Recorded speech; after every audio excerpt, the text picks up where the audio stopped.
हुए हैं बड़े सुंदर भजनों का प्रस्तुतिकरण। अगले वक्ता की ओर हम बढ़ते हैं। आज समाज में यदि सबसे अधिक ग्रसित है और सबसे अधिक यदि किसी का शोषण हो रहा है तो वो भारत के युवा ही है। जहां देखो तहां विदेशी कंपनियों से लेकर के और मीडिया से लेकर के और फिल्म इंडस्ट्री से लेकर के सबने युवाओं का शोषण किया है, परंतु युवाओं का बचाने का यदि कार्य किसी ने किया है तो गुरुकुल करता है। और ऐसे ही गुरुकुल से निकले हुए नौजवान यदि कोई करता है यदि नौजवानों को बचाने के लिए, तो हमारे श्रद्धे अग्निदेव जी आज युवाओं को बचाने का पूरा बीड़ा उठाया है और एक ऐसा छोटा संस्थान बना करके नौजवानों का मार्गदर्शन करते हैं। जो युवा भटक गए हैं, ब्रह्मचर्य की हानि अर्थात जीवन की हानि होती है, तो ऐसे लोगों की उन्होंने इकट्ठा करके और देश में एक अलग ऐसी जगाई है जो आज देश को आवश्यकता है। प्रधानमंत्री से लेकर पीएम तक बोलते हैं कि सबसे अधिक हमारे पास राष्ट्र में युवा है, परंतु युवाओं को बचाने का विधान किसी के पास नहीं है, किसी के पास औषधि नहीं है। ये कार्य तो गुरुकुल को ही करना है। तो ऐसे हमारे सम्माननीय आदरणीय श्रद्धे अग्निदेव जी हमारे युवाओं के बीच में उपस्थित हैं। हमारे हजारों युवाओं के श्रोणा के प्रेत हैं। आइए श्रद्धे अग्निदेव जी एक बार जोरदार तालियों के साथ, साइलेंट युवा नहीं, आइए श्रद्धे अग्निदेव। अच्छे गुण कर्म स्वभाव हमें प्राप्त हों विश्वानिदेव मंत्र से। ओम विश्वानिदेव सवितर्दुरितानि परासुव यद्भद्रं दन्न आसुव। मंच पर उपस्थित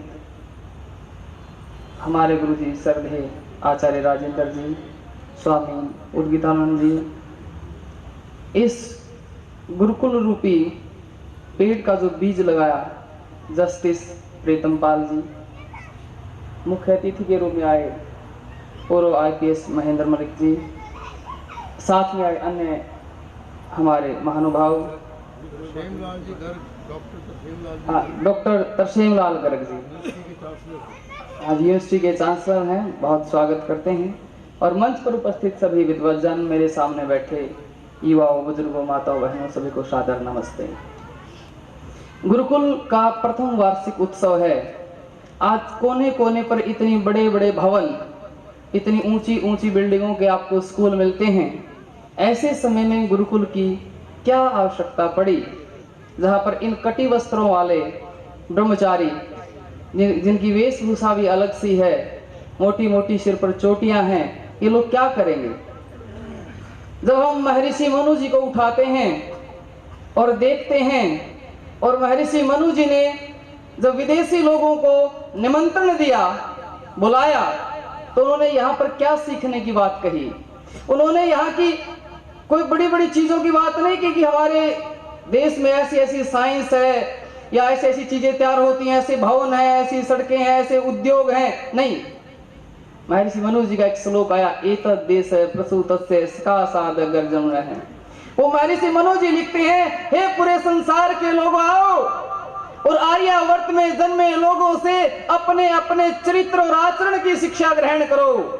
अर्थात पूरे संसार को चरित्र और आचरण की शिक्षा देने वाला कोई राष्ट्र रहा है तो हमारा आर्यावर्त रहा है, और वो तब तक रहा है जब इस देश में गुरुकुल रहे हैं। केवल इतना ही नहीं, जब कई राजा अशुपति के यहाँ ऋषि उदालक आते हैं और ऋषि उदालक वहां भोजन करने से मना कर देते हैं कि मैं आपके यहाँ भोजन नहीं करूंगा, पता नहीं कैसे कैसे लोगों से कर लेते होगे आप।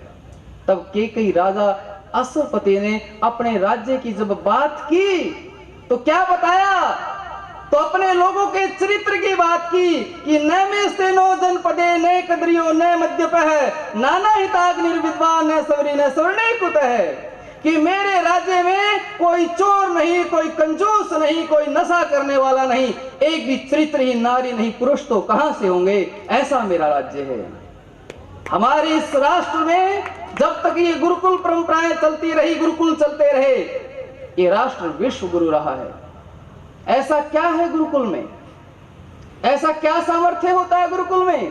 कहते हैं 3 मुख्य आचार्य होते हैं, माता पिता, 3 मुख्य शिक्षक होते हैं बालक के, माता पिता और गुरु। और जब बच्चा गुरुकुल में आता है तो शिक्षक उसका वो निर्माण करता है, कहते जैसे पत्थर है, यदि उसको ठीक से त्रास दिया जाए तो उस पत्थर को लोग घरों में रखते हैं और कुछ लोग तो उसे पूजते तक हैं, और यदि पत्थर को तराशा ना जाए तो वही पत्थर लोगों की ठोकरों में भी रहता है।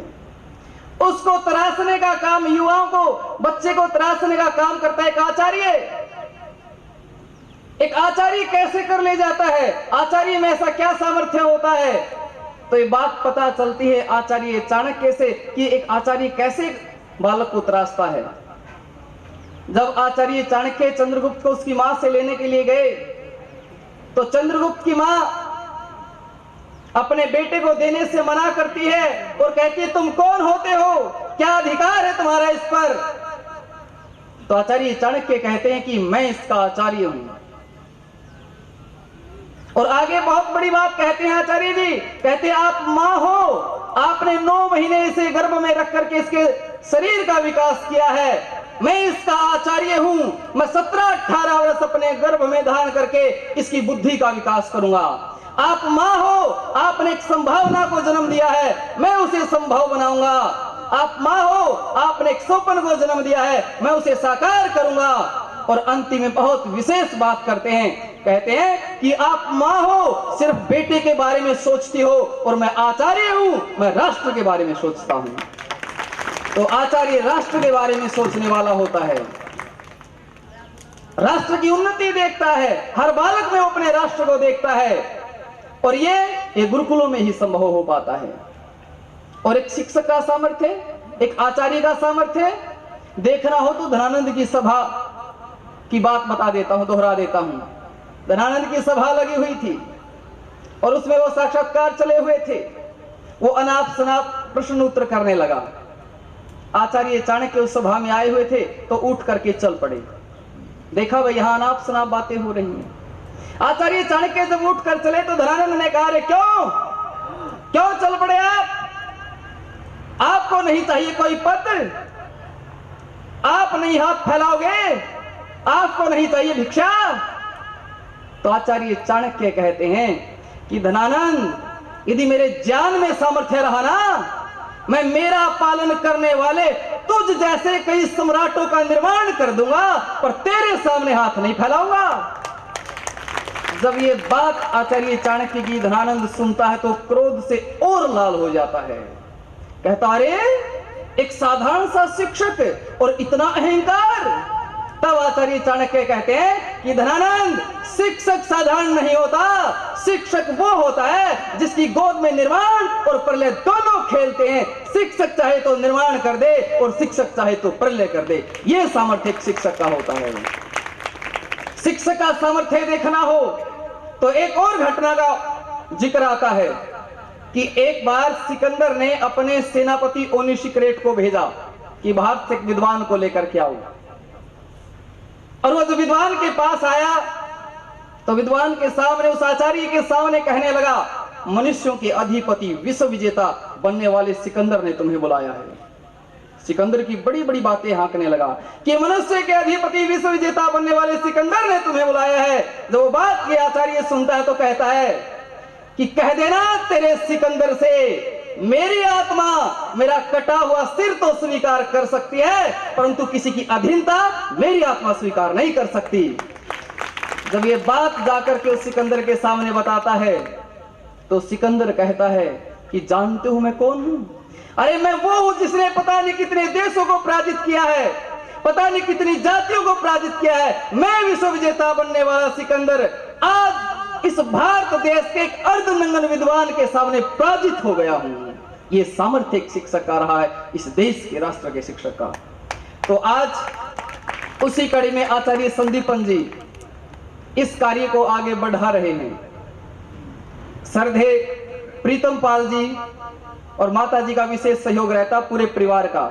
मैंने पुस्तक पढ़ी, एक पुस्तक मेरी गाड़ी में मिली मुझे, संदीपन जी ने दी, तो उनमें आदरणीय प्रीतम पाल जी ने 2 बातें बहुत बढ़िया लिख रखी थी। एक तो ये था कि भाई अपने बच्चों से कह दिया मेरे अकाउंट में कुछ पैसे नहीं मिलेंगे, तुम्हारे लिए कुछ नहीं छोड़ूंगा मैं। और दूसरी बात थी ब्रह्मचर्य के ऊपर, ब्रह्मचर्य के ऊपर जो व्यक्ति अर्थ और काम से बचा हुआ ना, वही व्यक्ति धर्म कर सकता है, तीसरे के बस की बात नहीं है। तो आदरणीय जी बड़ी अच्छी ये शुरुआत किए हुए हैं। और हम भी, मैं आपको बता देता हूं, आज स्कूलों में, कॉलेजों में मेरे पास IITN भी बच्चे आते हैं, MBBS MD भी आते हैं, अच्छे रैंक वाले भी आते हैं, लेकिन चरित्र में दोष आने के कारण मानसिक रूप से परेशान हैं। ब्रह्मचर्य की बातें सुनने को नहीं मिलती। डर लगता है लोगों को ब्रह्मचर्य के बारे में सुनते हुए भी और बोलते हुए भी। हम खुले रूप से ब्रह्मचर्य के ऊपर बोलते हैं और बताते हैं नौजवानों को यदि बचाना है तो महर्षि दयानंद जी को शब्द पढ़ो, सब मूलों का जो मूल ब्रह्मचर्य आश्रम है, यदि इसमें बिगाड़ होगा तो कुछ नहीं बचने वाला। और ये ब्रह्मचर्य की बात खुलकर होंगी तो गुरुकुलों में होंगी। मैं भी एक स्कूल में गया, छोटी सी बात बताई ब्रह्मचर्य पर, पीछे से आवाज आई। मैंने कहा क्या बात होगी भाई? बोले नहीं ये विषय मत छोड़ो। मैंने कहा अरे ये कितना जरूरी है आपको पता है, लेकिन ये बातों का महत्व जानते हैं तो गुरुकुल के आचार्य आर्य और गुरुकुलों के लोग इस चीज को समझते हैं और जानते हैं कि कितना जरूरी है। और इसलिए मैं कहता हूं अपने बच्चों को यदि बचाना है तो गुरुकुलों में जरूर भेजो, अन्यथा फिर क्या होगा। अभी हमारा एक उत्सव था गुरुकुल कालवा में, एक बुजुर्ग व्यक्ति मेरे पास आया और बोला जी मैं 5 एकड़ जमीन दान करना चाहता हूं। मैंने सोचा भाई 5 एकड़ जमीन तो कम नहीं बहुत है, और दान या तो धार्मिक व्यक्ति करे या जो घर से दुखी हो वो करे। मैंने कहा जी क्या बात है? बोला जी मेरे 3 बेटे हैं और तीनों बेटे अच्छी जगह पे हैं, तीनों के 7-7 एकड़ जमीन दान करवा दी मैंने, और नाम करवा दी। मेरे पास बची 9 एकड़, 4 एकड़ मैंने एक और के करवा दिए अपने पोते के, और 5 एकड़ बची दान करना चाहता हूं। मैंने कहा घर में सब ठीक है? तो बोला जी ऐसा। फिर उसने बताई, मेरे को जमीन दिखाने के लिए ले गया, अपने गांव में ले गया, एक तरफ से नहर है एक तरफ रोड है। बोला जी मेरा बेटा मेरे साथ मार पिटाई करता है, और मेरे को मार पिटाई नहीं, मेरे को मारने के लिए सुपारी दे दी। बदमाश मेरे के पास आए, मैंने कहा तू मेरे बेटे को ही मार दे, और उसने एक किला दिखाया, ये 1 किला ही बदमाशों के नाम है, उन्होंने अपने नाम करवा लिया और किया कुछ नहीं। आज पुत्र पिता को मारने की बात कर रहा, पिता पुत्र को मारने की बात कर रहा, कहां कमी रह गई? कहीं ना कहीं शिक्षा में कमी रह गई है, उसके संस्कारों में कमी रह गई है, उसकी विद्या में कमी रह गई है। और एक दिन मैं प्रचार के लिए गया गांव में, एक बड़ा घर था, वो मास्टर जी के पास में गया, आवाज दी तो वो बाहर नहीं आया, मैं अंदर चला गया। बुजुर्ग आदमी कुर्सी पे बैठा, उसकी धर्मपत्नी रोटी बनाने लग रही। मैंने कहा मास्टर जी कार्यक्रम आ जाओ। बोला जी मैं नहीं आ सकता। मैंने कहा जी क्या बात हुई? बोला जी मेरे चोट लगी हुई है, कुल्ली टूटी हुई है, मैं नहीं आ पाऊंगा। मैंने देखा भाई चोट लगी हुई है और इसकी बुजुर्ग पुतनी रोटी बना रही है, ये बैठा है, इसके बालक कहाँ हैं? बाहर आया तो लोग ताश खेल रहे थे। मैंने पूछा भाई इसके बच्चे कितने हैं और क्या करते हैं? तो बताया कि इसका एक बेटा तो जिला अधिकारी है, एक बेटा इसका प्रोफेसर है, वो चंडीगढ़ रहता है, और इनसे इनकी सेवा नहीं हो पा रही है। मैं कुछ महीने बाद फिर उस गांव में जाना हुआ, मैंने फिर पूछा। बोले जी वो उसके मास्टर जी तो मर लिए, और जो उसकी धर्मपत्नी ने उसकी सेवा कौन करेगा? गांव में जो ये डूम मिरासी होते ना, कहता वो उसकी सेवा कर रहा है। तो इसलिए अपने बच्चों को संस्कार देने जरूरी हैं। यदि संस्कार नहीं दिए तो अंतिम में यही दुर्गति होगी। मैं ये नहीं कहता कि भाई आज अधिकारी सेवा नहीं करते, अधिकारी तो आदरणीय प्रीतम पाल जी भी हैं, और भी अधिकारी हैं। घर से संस्कार मिलते हैं, जब घर से संस्कार मिलते हैं, गुरुकुल से संस्कार मिलते हैं, गुरुकुल के आचार्यों का, ब्रह्मचारियों का, विद्वानों का घर में आना जाना होता है, तो बच्चे संस्कारी होते हैं। तो इसलिए मैं आप सबसे निवेदन करता हूं कि गुरुकुलों से जुड़ें। और एक छोटा सा निवेदन और करता हूं, ये जो पेड़ लगाया है इसको सींचने में सहयोग करें। जब ये पेड़ बड़ा होगा, ये फल देगा, छांव देगा, लेकिन अभी जरूरत है इसको सींचने की। तो आचार्य संदीपन जी इस कार्य को लगातार लगे हुए हैं, तो जो कुछ आए, जो सामर्थ्यशाली हैं, वो आर्थिक सहयोग जरूर करें। मैं इन्हीं शब्दों के साथ अपनी वाणी को विराम देता हूँ।